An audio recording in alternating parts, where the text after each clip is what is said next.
안녕하세요. STV 청소년 특강 마음자리 유불선 사상과 인성교육에 관한 강의를 맡은 경성대학교 창의인재대학 전광수입니다. 반갑습니다.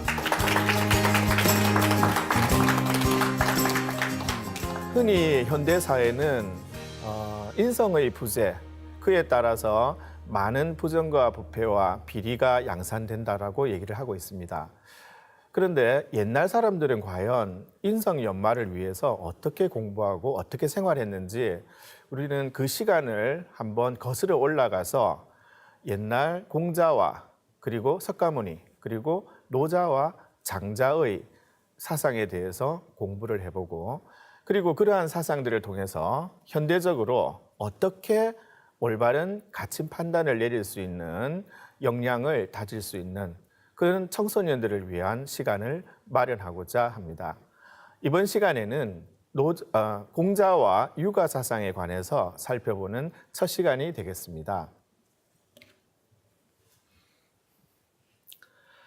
자, 공자가 태어났을 당시에 지금으로부터 많은 세월이 흘렀죠. 그리고 많은 시간을 거슬러 올라가면 그분을 만나볼 수가 있습니다. 학계에서는 기원전 551년, 아주 오래됐죠. 그때 태어나셔가지고 73세까지 사셨다고 합니다. 그러면 그 많은 시간 동안 공자는 어떻게 생활하고 어떻게 공부하고 어떤 방식으로 제자들을 가르치면서 그 제자들로 하여금 사회와 국가에 필요한 도움이 되는 인재를 양성할까에 대해서 그런 고민들을 여러분들과 함께 살펴보도록 하겠습니다. 자, 그러면 이제 공자에 대해서 한번 살펴보도록 하겠습니다. 공자가 살았던 시기는 바로 춘추 전국 시대, 중반기부터 하반기로 들어가는 그 시대에 공자는 노나라에서 태어나게 됩니다. 노나라에서 태어났을 그 당시에 공자의 그 마을에 북쪽으로는 수수라는 강이 흘렀고 남쪽으로는 사수라는 강이 흘렀어요. 그래서 그 강 사이에 마을이 있었는데 거기서 태어납니다. 그래서 훗날 수수와 사수를 붙여서 공자, 원래의 원시 육아라고 그러는데 그 육아 사상의 근원은 바로 수사학이라고 얘기를 하고 있습니다. 제후들의 권력 다툼과 이민족의 침략으로 극도의 혼란기라고 했죠. 이때는 오늘날과 같이 법과 제도가 정비되어 있지 않은 상태였습니다. 그래서 한 성의 제후가 막강한 군대 조직과 힘을 기르게 되면 타 나라를 정복하고 재물을 빼앗고 자기의 영토로 만드는 그런 시기였죠. 그래서 유럽에서도 똑같이 백성들을 영토 안에, 이제 봉토라 그러죠. 봉토 안에 있는 백성들을 신하로 삼고 자기가 그 영토 안에 있는 신하들로부터 이제 재물을 거두고 나라를 운영했던 그런 방법이라고 할 수 있습니다. 그런데 이때는 혼란기의 사상적 자유를 통해서 제자백가 사상이 되게 됩니다. 제자백가라 하면 이런 혼란한 시기를 극복하기 위해서 여러 사상가들이 자기의 사상을 이제 모든 제후들에게 알리고 따르도록 이제 자기의 사상을 펼치는 그런 시대였죠. 그래서 제자백가 하면 100가지의 사상이 나왔던 것이 아니고 대표적으로 오늘 배우게 되는 유가와 그리고 도가 그리고 음양가, 법가, 묵가, 명가, 그 다음에 또 중국에서는 학계에서는 잡가와 병가도 제자백가 사상에 포함을 시키고 있습니다. 자, 이런 사상들 속에서 유가 사상이 후대에 아주 맹위를 떨치게 되는데 노자 사상과 더불어서 유가 사상은 인간된 학문을 가르치는 근본이라고 해서 학문적으로도 발탁이 되었던 거죠. 자, 논어와 관련된 공자의 생애를 통해서 공자가 어떻게 자기의 인생을 설계해 나가고 학문을 펼치고 제자들을 앞에서 당당하게 나는 어떻게 살았다라고 얘기했는지 한번 살펴보도록 하겠습니다. 자, 이 문장은 논어 위정편에 나오는 구절입니다. 자, 한번 따라 읽어볼까요? 자왈, 오, 시뷰오이 지우악하고, 30이립하고, 42 부록하고, 50이 지천명하야, 60이 이순하고, 70이 종심소욕하야, 불류군이라. 자, 이런 문장이 논어에 수록되어 있습니다. 자, 공자가 자왈, 공자가 말하기를 이런 거죠. 책에서는 보통 공자 가라사대 이렇게 보통 표현이 되고 있습니다. 오, 나는 10유5이 열이 있고 다섯, 그러니까 15세를 뜻하겠죠. 15이니까 15세 되었을 때 뜻지자, 어조사우자, 배울 학자, 학문에 뜻을 두었다라고 얘기를 하고 있습니다. 15세면 오늘날 현대사회에서는 몇 학년이죠? 중학교? 그렇죠. 중학교 2학년의 나이입니다. 그렇죠? 그때 공자는 학문에 뜻을 두었다고 얘기를 하고 있습니다. 공자는 어릴 때 아버님 돌아가시고 어머님 밑에서 정말 어렵게 자랐다고 그렇게 얘기를 하였습니다. 그래서 많은 아르바이트를 하게 되지, 오늘날로 치면. 그래서 가사를 도울 수밖에 없었습니다. 그런데도 그 아르바이트 일을 통해서 힘들게 번 돈으로 책을 계속 구입을 하고 공부를 해 나갑니다. 그래서 15세 나는 정말로 학문을 통해서 세상에 맹위를 떨치겠노라라고 스스로가 다짐을 했던 그 시기라고 할 수가 있습니다. 그 다음으로 30이 되었을 때 이립, 이게 설립자죠. 세울 립자입니다. 30이 되었을 때 자기 본인의 뜻을 확고히 다질 수 있었다. 그런 나이가 되겠죠. 40이 되었을 때는 부록이라고 했습니다. 의욕됨이 없었다. 그 정도로 30에서 40에는 이 10여 년 동안 공자에게는 많은 일들이 벌어졌는데 그 가운데 끊임없이 학문을 가장 많이 공부를 했던 그 시기라고 볼 수가 있습니다. 50이 지천명이라고 했죠.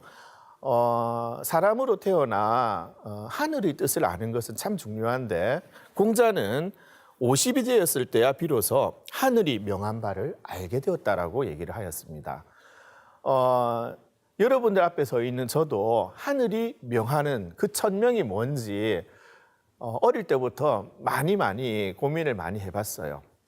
그게 어떻게 보면 철학의 시작이기도 하죠. 나의 존재에 대해서 물음을 던지는 그 순간, 그게 인간이 태어난 목적을 알아야 되는 크나큰 이유이기도 합니다. 공자는 50이 되었을 때 천명을 알게 되었고 60이 되었을 때는 이순이라 했습니다. 오늘날로 치면 60세가 되었을 때 귀가 순하게 되었다. 귀가 열려서 세상의 만 가지 얘기를 듣고 나에게 악담을 끼치는 그런 말조차도 내 마음이 순화시켜서 그것을 내 것으로 독이 되지 않고 약이 되도록 만들 수 있는 나이가 60이 되어서 이루어졌다라고 얘기를 하는 거죠. 70이 되어서는 쫓을 종자고 마음 심자입니다. 마음이 쫓아가는 바대로 하여도 이게 바소자고 하고자 할 욕자죠. 70이 되어서는 마음이 뭘 하고자 하는데도, 예를 든다면 우리가 젊은 시기에 나쁜 마음을 먹는 사람은 저 물건이 내 것이 아닌데도 저걸 내 것으로 만들어야지, 그런 마음을 품게 됩니다. 그런데 공자는 70이 되었을 때는 어떠한 마음조차도 그 마음이 일어나는 대로 따라서 행동을 하더라도 그것이 법도에 어긋나는 법이 없었다는 거예요. 그래서 불류구, 법도에 어긋남이 없었고 거침이 없이 바른 순리대로 하늘이 명한 바대로 살아갈 수 있었다라고 얘기를 하고 있습니다. 자, 다음으로 공자의 사상인데 우리가 현대 사회에서 육아 사상에서 배울 수 있는 인성론은 혹은 사상적, 철학적인 측면에서는 어떤 것을 꼬집어 볼 수 있는지 간단히 짚어보도록 하겠습니다. 대표적으로 공자하면 정명론을 우리가 생각해 볼 수 있습니다. 바를 정자에 이름 명자죠. 정한 이름, 올바른 그대로 우리가 불러주고 그에 맞게끔 행동을 해야 된다는 뜻이죠. 내가 누군가의 집안의 아들이라면 그 부모님의 아들에 걸맞게 행동하고 언어를 바르게 하는 게 중요하죠.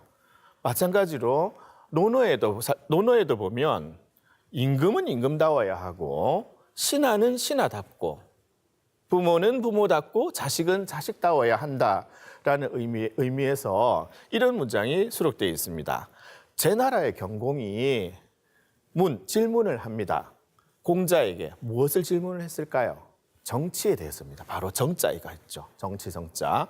그러니까 공자가 어떻게 대답을 했을까요? 군군 신신 부부 자자 이렇게 얘기했습니다. 이것이 바로 임금은 인간답고 신하는 신하답게 이런 말이죠. 똑같은 명사를 두 번 씀으로써 뒤에 있는 명사가 동사화되면서 뜻을 강조하는 구문이 되었다고 볼 수가 있는 거죠.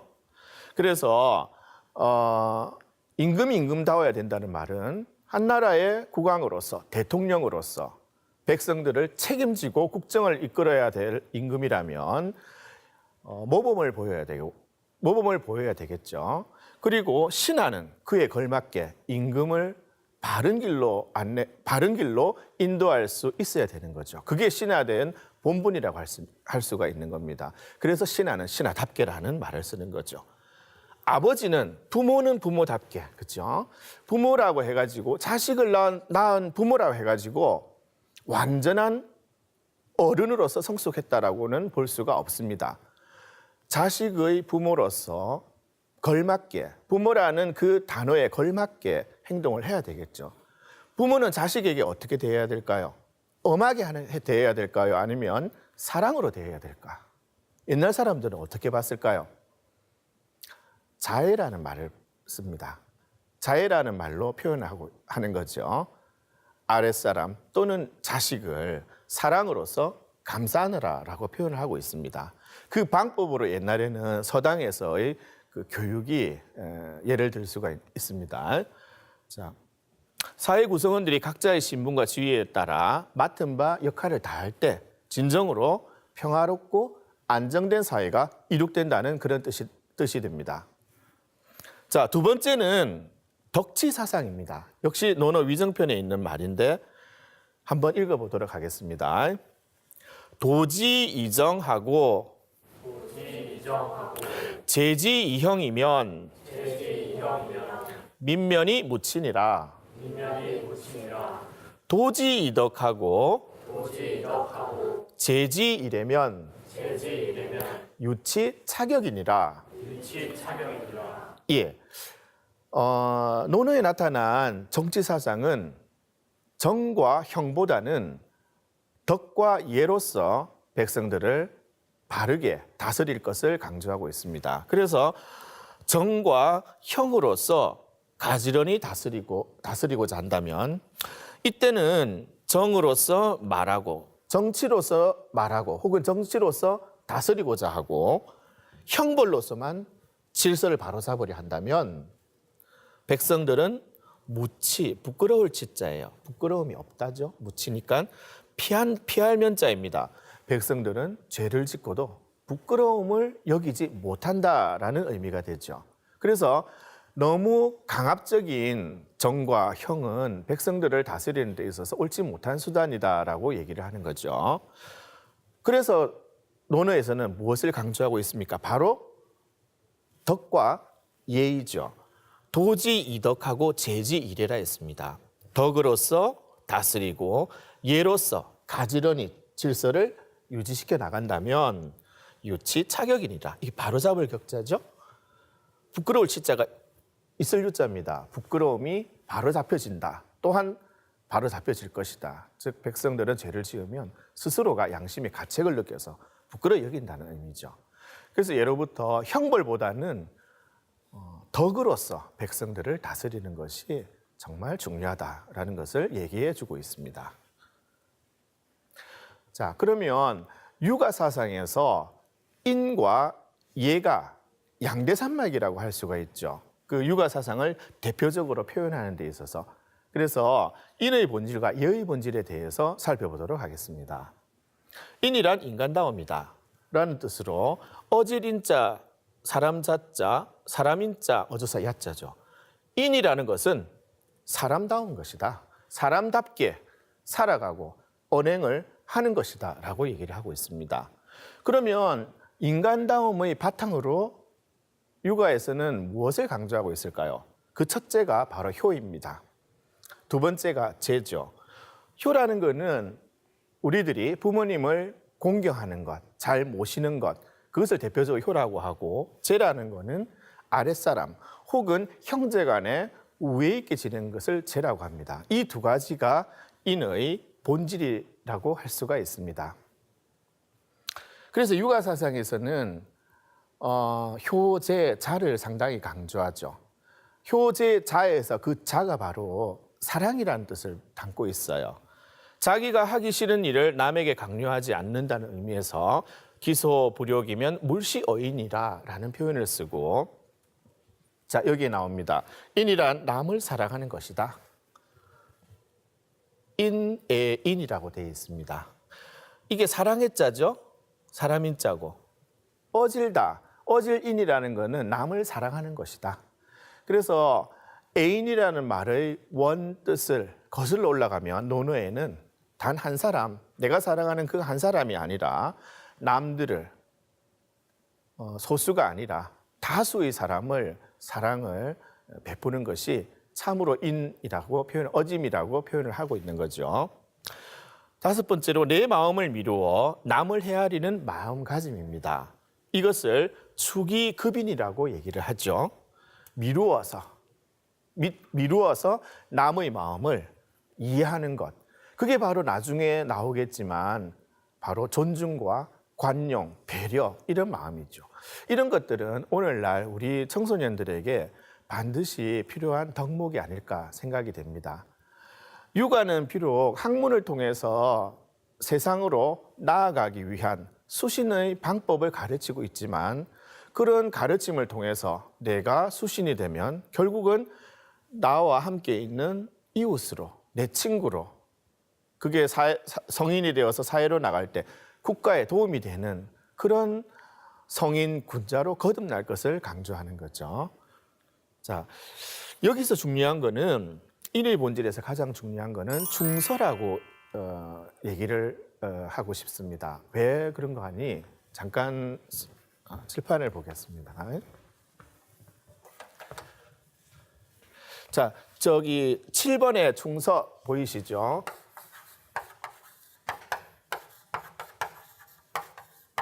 자, 이 중서라는 글자를 보면 공통된 게 뭐죠? 밑에 뭐가 있죠? 그렇죠. 마음 심자가 공통되어 있습니다. 육아에서 중서라는 결국은 인간의 마음에서 비롯되는데 그 마음을 어떻게 가져야 되느냐에 대한 그 내용을 담고 있어요. 이 구절이. 가운데 중자입니다. 그죠? 흔들리지 않는 마음을 뜻해요.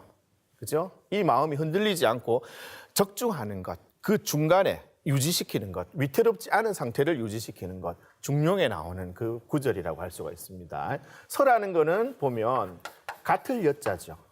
나와 너를 서로 헤아릴 수 있는 겁니다. 바로 역지사지의 마음이죠. 우리 친구들끼리 살아가는 이제 사귐에 있어서도 나는 이렇게 생각하는데 너는 왜 그렇게 생각해? 라고 상대방이 나와 생각이 다르다고 해서 무시하면 안 돼요. 그들 나름대로 생각하고 있는 것을 인정을 해줄 줄 알아야 돼요. 배려의 마음이죠, 그게. 그래서 나와 너의 마음을 같이 유지한다라고 배려의 마음과 같게 보는 것, 이 같을 여자에다가 마음 심자가 있는 그것이 바로 중서 사상이라고 얘기할 수 있습니다. 인의 사상에서 가장 중요한 사상이라고 볼 수가 있습니다.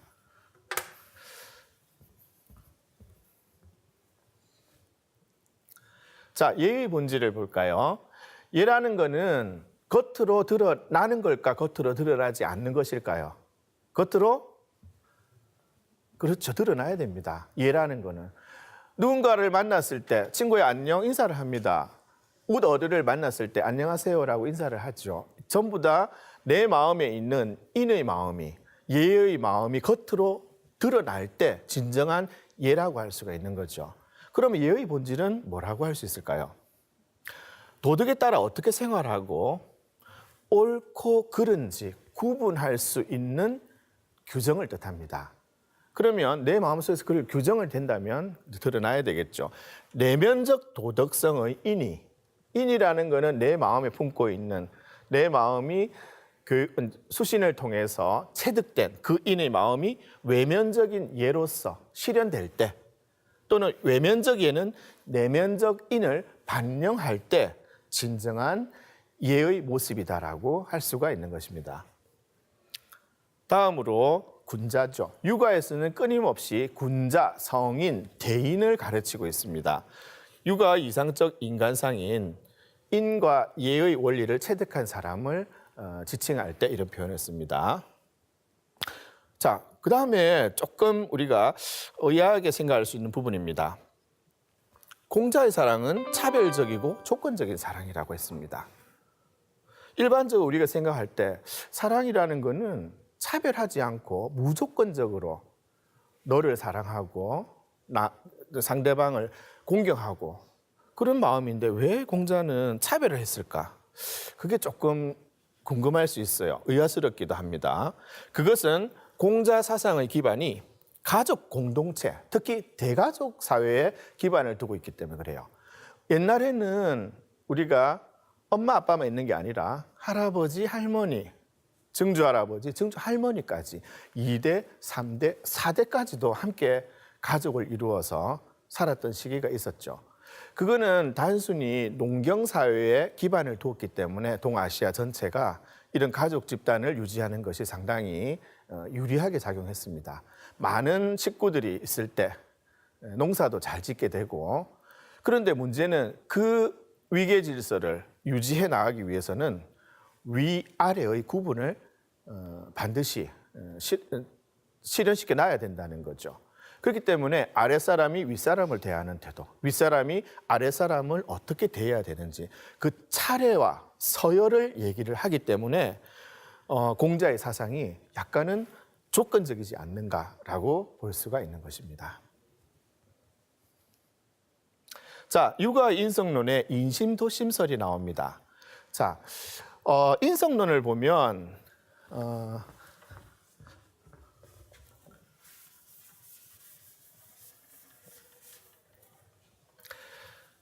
인성을 한자로 쓰면 사람 인자에 우리가 성성자 또는 성품성자 이렇게 표현을 씁니다. 근데 육아 인성론을 보면 인심도심설이라고 했어요. 인심과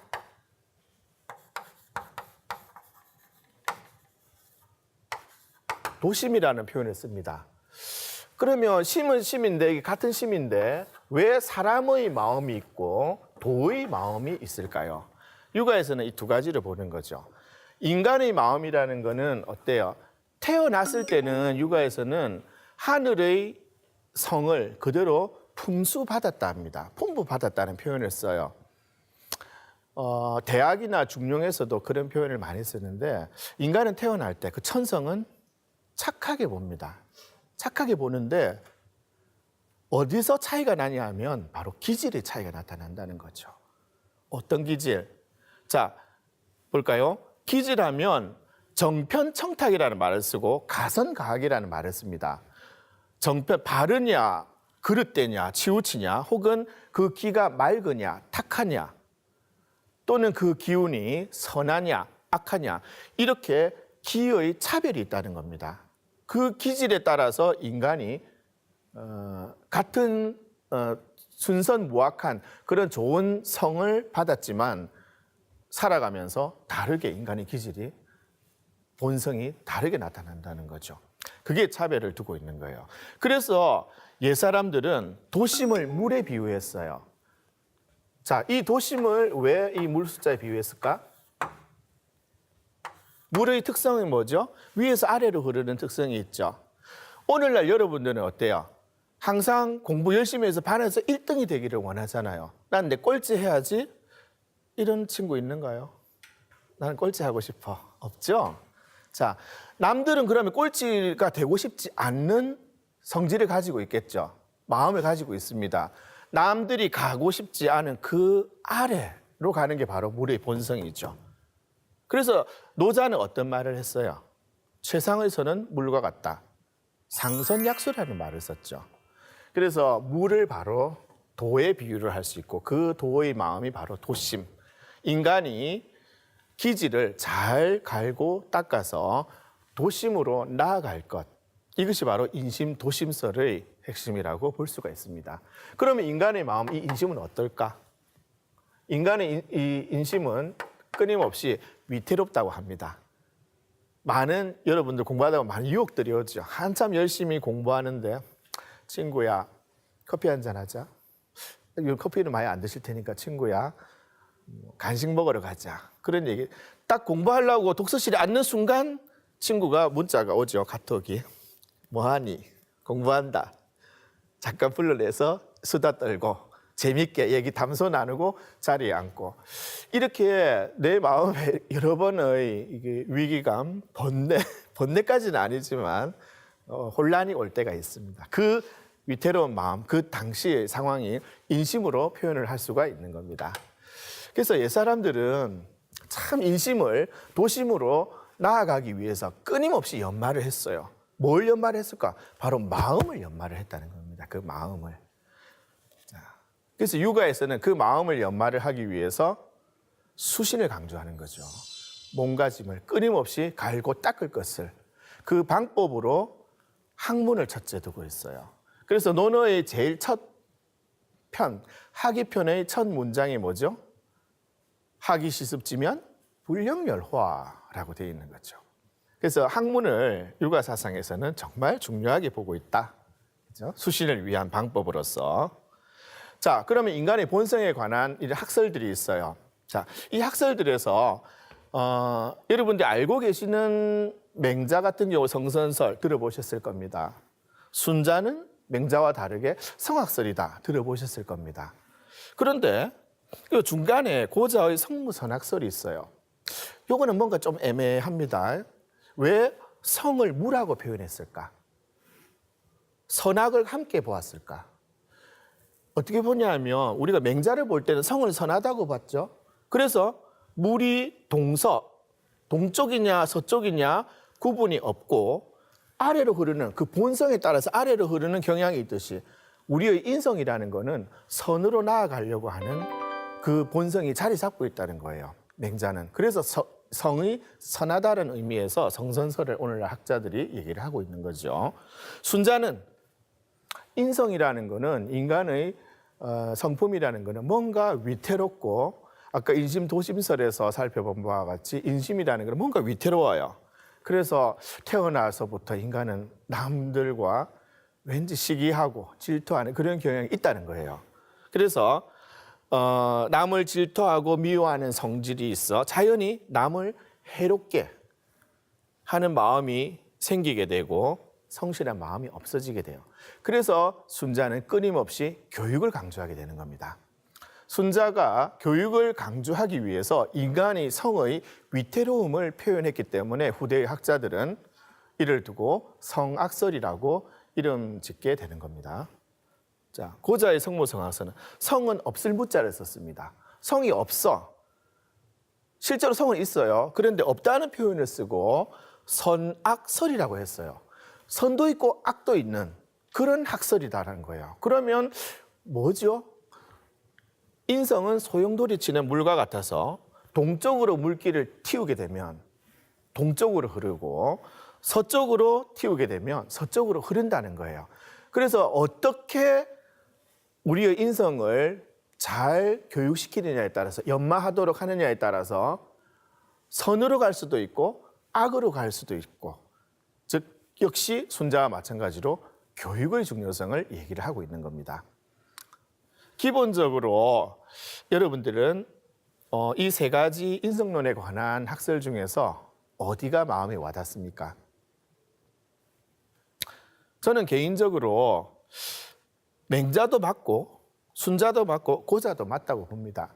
그런데 청소년기에는 정말 중요한 것은 바로 성모선악설이 아닐까 싶습니다. 여러분들은 태어났을 때 부모님들로부터 정말 좋은 DNA 그 유전자를 가지고 소중한 그런 존재로 아들, 딸로 태어나셨어요. 그래서 그 부모님으로 받은 좋은 성품을 정말 갈고 닦아서 훌륭하게 성장하기 위해서는 끊임없이 그 성을 옛사람들처럼 연마를 해야 된다는 것을 얘기를 하고 싶습니다. 자, 육아 사상의 특징입니다. 현대적 의의를 한번 살펴볼까요? 왜 오늘날 우리가 초, 중, 고등학교 때 끊임없이 철학, 윤리, 도덕 이런 것들을 통해서 옛날 그 학문을 배우는가? 그걸 보면 육아 사상은 첫 번째로 여러분들 각자 개인의 윤리적인 각성을 중시하고 있다는 거예요. 즉 자율적인 도덕적 주체자가 될 것을 강조합니다. 여러분들이 배우고 익혀서 그것을 사회로 나아가서 활용할 수 있게끔 내 자신을 반듯하게 세우는 것, 그것을 중요시하게 얘기를 하고 있는 거죠. 두 번째는 강제적 외부의 규율보다는 내면적인 윤리적 품성, 덕성을 중시했다는 것을 알 수가 있죠. 아까 살펴본 바와 같이 외부의 규율, 즉 형벌 같은 경우, 그죠? 정치를 하는 데서 있어 그 무서운 형벌보다는 덕과 예로서 다스릴 것을 강조했듯이 우리의 마음을, 내면적인 품성과 덕성을 많이 연마를 해야 된다. 그것을 일러주고 있어요. 세 번째는 이론적 탐구보다는 실천을 중시했다는 겁니다. 대표적으로 육아 사상의 흐름을 가만히 보다 보면 나중에 좀 특이한 양명학이 나옵니다. 양명학에서 강조했던 사상은 바로 지행합일이라고 할 수가 있는데 육아 사상 맨날 사서상경, 육경사서를 읽고 외우고 암송하고 그렇게 하면 자기 혼자만의 공부밖에 안 된다는 거예요. 바람직하지 못하다는 거죠. 세상으로 쓰여져야죠. 그게 진정한 학문이 될 수 있다는 거예요.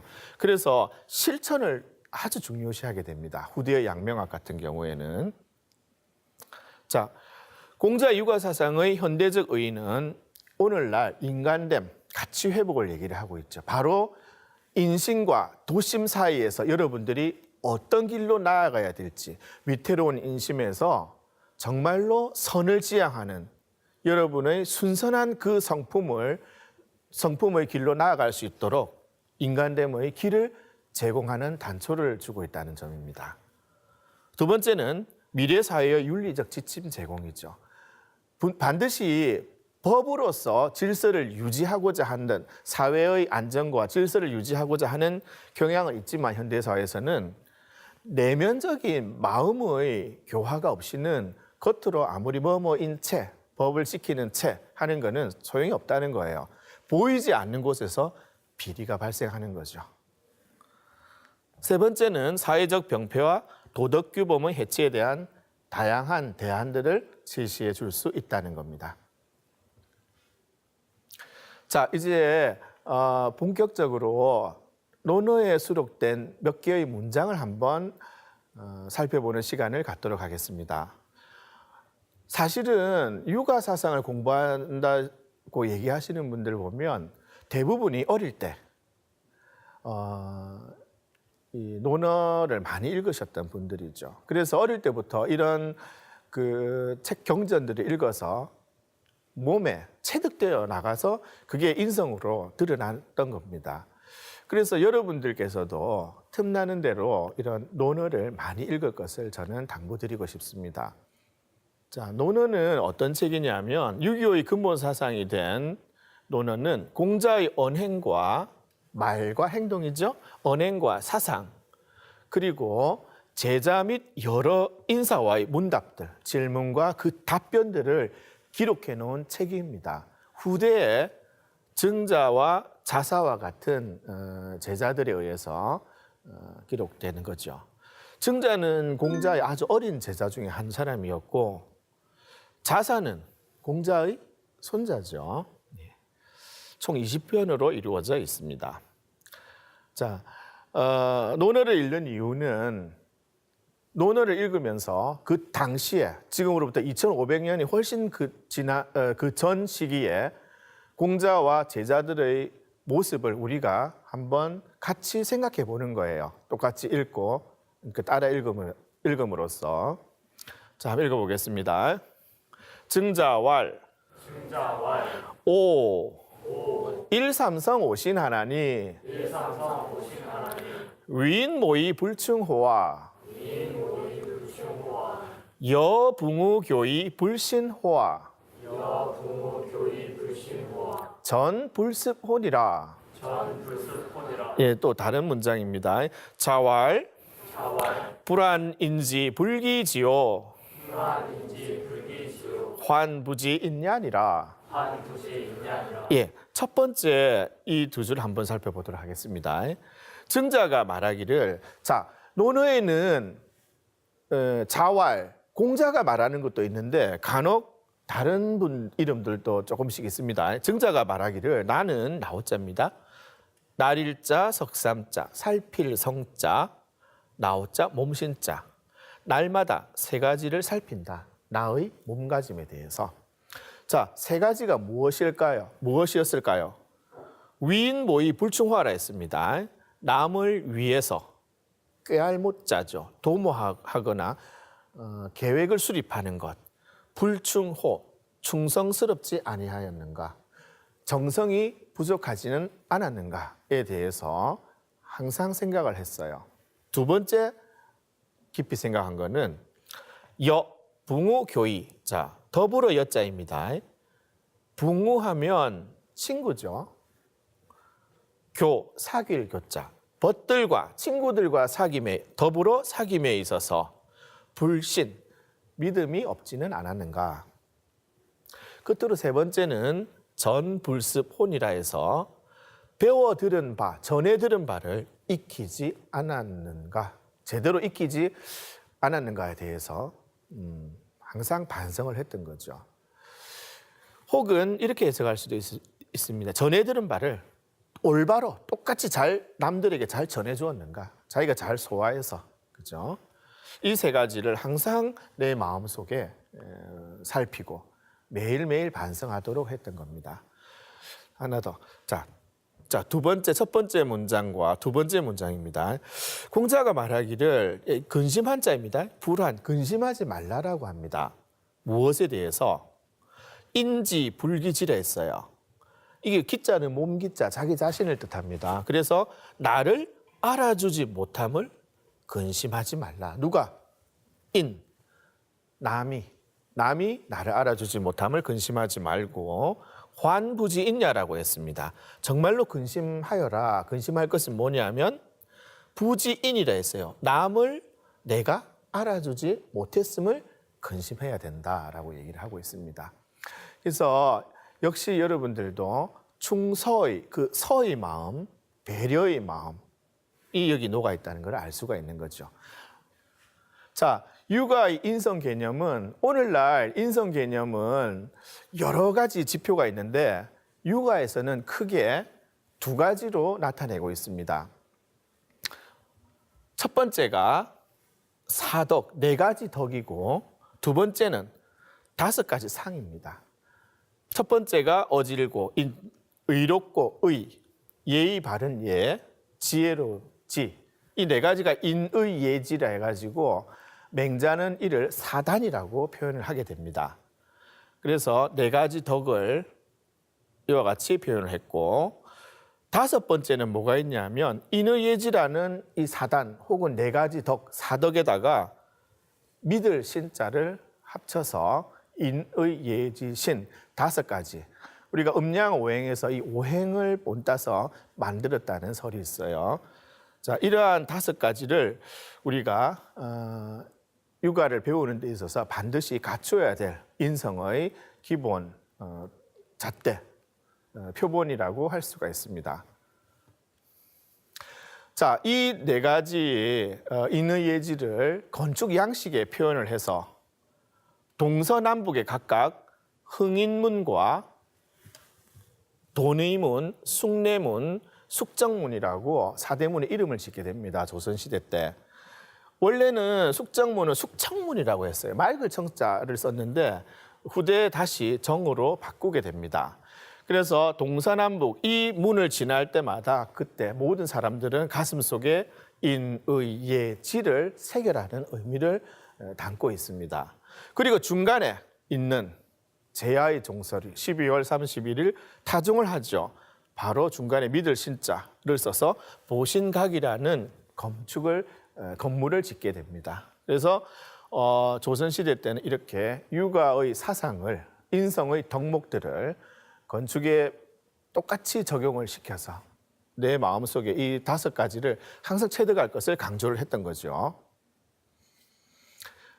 자, 유가 인성 개념은 인의 예지를 하나하나 간단히 살펴보면 휴머니티죠. 인이라는 거는 가족, 사회, 국가, 인류애로 나아가는 거예요. 더 확장시켜서 우주로 확장된다고 있는데 이거는 나중에 조선시대에 오면 성리학으로 발전되는 과정에서 강조가 되는 학문의 한 분야입니다. 내 어버이를 사랑한 뒤에 다른 사람의 어버이를 사랑하고 내 아이를 사랑하여 남의 아이에게까지 미친다라고 맹자 양회양 장구 상에 이런 구절이 있습니다. 그 다음에 인이라는 내부 인성이 의라는 외부 행위로 일관되게 드러나야 되는 것을 강조하고 있습니다. 이것은 바로 인, 휴머니티입니다. 두 번째, 저스티스, 의죠. 자, 유가에서는 논어에서도 나옵니다. 견리사이라 이런 말이 있어요. 혹은 견득사인이라 이런 말이 나옵니다. 논어에는 볼견자, 이로울리자, 생각사자, 의로울 의자. 이익을 보면 그 이익이 의로운가, 의롭지 않은가를 먼저 생각을 하라는 의미죠. 보이지 않는 손에는 윤리성이 전제되어 있다고 했는데 눈에 보이지 않지만 상도에서는 끊임없이 재화와 혹은 도의, 그 기업의 윤리성 가운데 어느 쪽으로 치우쳐야 무게중심을 둬야 될 것인가에 따라서 기업의 목표가 바뀌게 됩니다. 항상 수평을 유지하는 것이 상당히 중요하다고 볼 수가 있는 거죠. 자, 세 번째는 시빌리티죠. 사람은 홀로 사는 존재가 아닌 인간관계 속에서 더불어 함께 살아가는 존재죠. 그래서 상대를 배려하는 역지사지의 마음가짐이 필요하다고 볼 수가 있습니다. 자, 칼 구스타프 융이라는 분이 이런 말을 했어요. 인간은 청년기에 내 안에 여러 목소리들이 있다는 거예요. 청소년기에 있는 여러분들도 여러분의 마음속에 몇 가지의 자아가 성숙되고 있는 자아가 존재를 합니다. 그래서 성공을 하느냐, 성공을 하지 못하느냐의 그 관건, 나누는 기준은 융 같은 경우에는 내면에 있는 이 자아의 목소리를 누가 먼저 빨리 캐치해서 내 것으로 완전히 만드느냐, 가치관을 어떻게 정립하느냐, 거기에 달려 있다는 거예요. 그래서 내면의 여러 목소리와 자아를 하나의 확장된, 하나로 일치시켜야 된다는 거죠. 하나의 마음을 가져야 된다는 겁니다. 하나의 자의식으로 통합할 때 내 마음의 내면의 자아는 성장하고 변화할 수 있고 성숙한 인간관계를 할 수가 있다는 것을 강조하는 거죠. 그게 나와 남과 사회에 대해서 유가에서 바라고 있는 내용과 똑같다고 볼 수가 있습니다. 네 번째는 인텔리전스, 인의 예지에서 지혜에 해당하는 이 지혜, 지식. 옛날에는 육예라에서 6가지의 학문의 길이 있었어요. 예, 악, 사어, 서수라 해서. 그런데 이 중에서 가장 중요한 거는 논어 하기편에 있는 것과 같이 논어의 첫 문장, 하기 시습지면 불령열 호화, 이 문장에 있다시피 학문을 가장 으뜸으로 첫 출발로 두고 있다는 거예요. 논어에서는. 유가에서는 이러한 여러 가지 학문의 방법들을 통해서 체득된 이러한 기술이나 지식은 결국은 사회와 국가에 대한 책임감을 지닌 군자로 거듭날 것, 그것을 강조하는 거죠. 그래서 이런 내용이 사서 가운데에서 대학에 수록되어 있습니다. 3강령 8.5기라고 들어보셨죠? 세 가지 강령은 무엇일까? 대학에 수록된 명명덕과 신민과 지어지선입니다. 이 세 가지는 대학에 수록된 3강령이죠. 그러면 어떤 건지 간단히 살펴보겠습니다. 자, 한번 읽어보겠습니다. 대학 경 1장에 있는 3강령 8.5입니다. 대학 지도는 제명명덕하고 제신민하며 제지어지선이니라. 네, 잘 읽으셨습니다.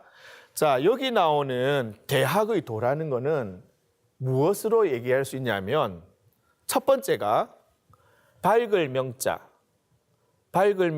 덕덕자, 명덕이라 해서 여러분의 마음속에 있는 그 밝은 덕이 있어요. 그 덕스러움을 세상 밖을 비추어 줘라, 이런 의미죠. 명명덕하라는 것이 대학의 첫 번째 목적이었습니다. 대학의 두 번째 목적은 제신민이라고 했죠. 백성을 새롭게 교화시키는 데 있다, 있을 제자죠. 그래서 신민이라고도 하고 또는 이웃들과 평화롭게 잘 살아가야 된다는 걸 강조한 친민을 해석할 수도 있습니다. 그래서 두 가지 의미 중에서 오늘날은 친민보다는 신민을 많이 이제 강조를 하고 있는 거죠. 세 번째는 지어지선이라 했듯이 지지선, 지극한 선에 머무르는 데 있다는 겁니다. 대학의 목적 세 번째. 그리고 상강령 8.5에서 8.5를 살펴보면 이 8가지 대학에서 강조한 바인데 경물, 치지, 성의, 정심, 수신제가 치국평천하. 우리가 많이 들어본 말은 이 뒤에 있는 내용이죠. 수신제가 치국평천하는 많이 들어봤는데 그 앞에 있는 경물, 치지, 성의, 정심은 여러분들 조금 생소할 수도 있을 겁니다. 경물이라는 것은 바로잡을 격자의 사물입니다. 사물, 만물의 이치를 정확하게 꿰뚫어 볼 수 있는 눈을 가져야 된다는 거예요. 두 번째는 치지입니다. 알매 지극하게 이르는 것. 그리고 뜻을 정성스럽게 세우고 마음을 바로잡을 때 비로소 수신, 내 마음을 닦을 수 있는 준비된 자세가 이루어진다는 거죠. 그래서 수신 이전에 경물, 치지, 성의, 정심, 이것이 상당히 중요한 덕목이다라는 것을 대학에서 강조하고 있는 겁니다. 자, 사서 중에서 제일 중요한 것이 대학이라고 합니다. 그래서 대학을 통달하게 되면 다른 경전의 문구는 대학을 기본으로 한 풀이라고 할 수 있어요. 그래서 대학, 논어, 맹자, 중용의 순서로 책을 읽을 것을 과거에 송나라 때 주자라는 분이 강조를 하셨어요. 그리고 우리가 오늘 이 시간에 주로 읽었던 논어는 두 번째입니다. 대학 그 다음에 읽은 책. 이렇게 순서를 정했던 이유가 주자의 입장을 한번 생각해 본다면 대학에서 규모를 정하고 논어에서 근본을 세워서 바로 이 근본을 세운다는 것은 논어는 인간학이라고도 예를 들었습니다. 표현을 했는데요.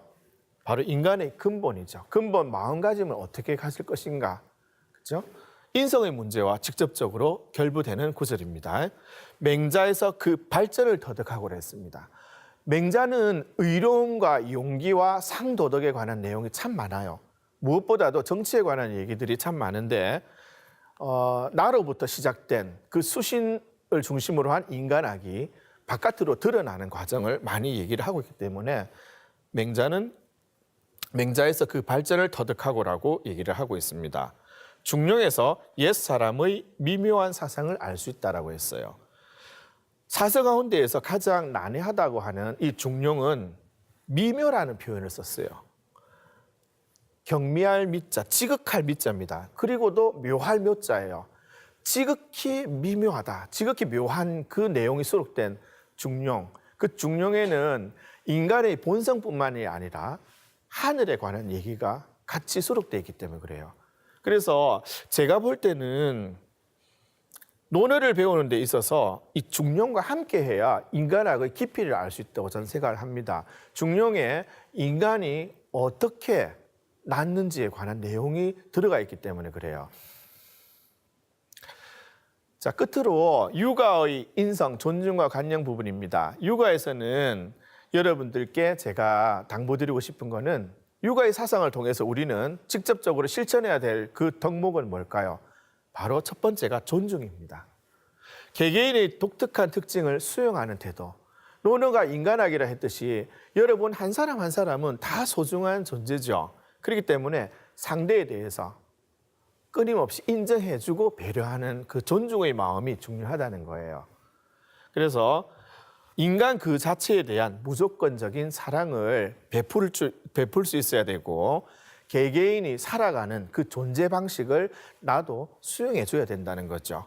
그래서 개인의 능력과 경향성을 신뢰해줘야 되고 개인의 다양한 특징에 대한 끊임없는 배려가 필요하다는 거예요. 그래서 논어의 세 번째 문장만 보겠습니다. 한번 읽어볼까요? 중오지라도 필찰언하며 중호지라도 필찰언이니라. 예, 대중이죠. 대중이 그를 싫어해도 반드시 필자를 썼습니다. 살필 찰, 반드시 살펴봐야 되고 무리가 좋아해도 대중이 그것을 좋다고 얘기해도 반드시 살펴보라 했죠. 그죠? 다수가 옳다 해도 소수인 소수의 견해는 반드시 그 다수가 찾지 못한 그 부분을 찾을 수가 있다는 거예요. 그래서 이 문장이 참 논어에 수록된 이 문장이 참 와닿습니다. 오늘 우리가 청소년 특강 시간에 육아에 대해서 지금 공부를 했는데요. 육아는 우리나라에 수용된 불가, 도가와 함께 유불선 사상으로 과거 고은 최치원 선생이 풍류라는 말을 쓰는 과정에서 설교, 옛날에 이러한 설법들은 우리나라의 선사시대에 이미 기록되어 있었다라고 얘기를 하고 있습니다. 그래서 신뢰 포함 이 세 가지 교리는 결국은 접하군생이라 했어요. 유불선 삼교의 사상은 우리 고유의 신교를 통해서 하느님을 접하면 저절로 감화가 될 수 있다 해서 유불선 사상 이전에 우리나라의 고유한 선교 문화를 먼저 얘기를 하고 있습니다. 그 갈래에서 유불선이 나왔다고 보는 견해죠. 오늘 여러분들과 함께 공자와 육아 사상에 관해서 여러분들과 함께 얘기를 나누는 시간을 가졌습니다. 공자의 사상, 많은 사상들이 있었는데 정명사상이라든가 덕치사상, 그리고 오늘날 우리들에게 인성과 더불어서 꼭 필요한 인과 예라는 것이 무엇인가, 그 본질에 대해서 살펴보았습니다. 결국은 내면적인 인의 모습이 겉으로 드러날 때, 예로서 드러날 때 좋은 인간관계가 형성될 수 있고 사회 질서가 바로 잡혀질 수 있다고 본 것이 바로 공자의 사상의 핵심이라고 할 수가 있었습니다. 다음 시간에는 불교와 석가사상에 대해서 살펴보는 시간을 갖도록 하겠습니다. 끝까지 시청해 주셔서 감사합니다.